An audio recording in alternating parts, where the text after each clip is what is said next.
ఇక్కడ ఒక data set ఉంది. ఉదాహరణకు మీకు ఒక గెస్ట్ హౌస్ ఉందనుకుందాం. డిసెంబర్‌లో ప్రతిరోజు ఎంతెంత మంది గెస్ట్‌లు వచ్చినారు. వాళ్ళ ఎంట్రీ ఫీ ఎంత? రూ. 240 ఎంట్రీ ఫీ ఫిక్స్‌డ్. ఇప్పుడు ఈ ప్రతి డేట్ నాడు ఒకరోజు 21, 24, 23 ఇట్లా వచ్చారు గదా! మీకు టోటల్ రెవెన్యూ ఎంతొచ్చింది డిసెంబర్‌లా? అంటే ఏం జేయాలి? ఈ మొత్తం మల్టిప్లై జేయాలి. 21 ఇంటూ 240 ఆ రకంగా ప్రతి రోలో తర్వాత దాన్ని యాడ్ జేయాలి.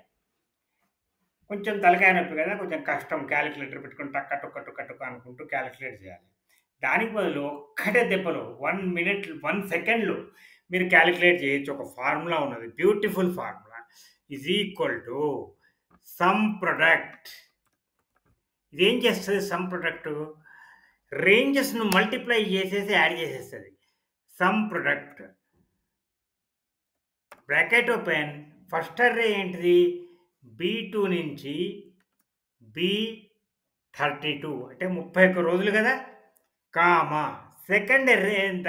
C22 అంటే వేరు వేరు ఫీస్ ఉన్నట్టయితే ఇది ఒకటే ఉన్నది కాబట్టి ఒక నంబర్ పెట్టినా పర్లేదు. C22 C32 పెట్టినాక బ్రాకెట్‌లో వచ్చేసి ఎంటర్ చూసారా? రూ. 1,31,040 వచ్చినాయి మీకు డిసెంబర్‌లో. ఒకటే ఒక ఫార్ములా 31 సారి మల్టిప్లై చేసి యాడ్ చేసింది. చాలా యూజ్‌ఫుల్ ఫార్ములా గదా బిజినెస్‌కు. ఓకే.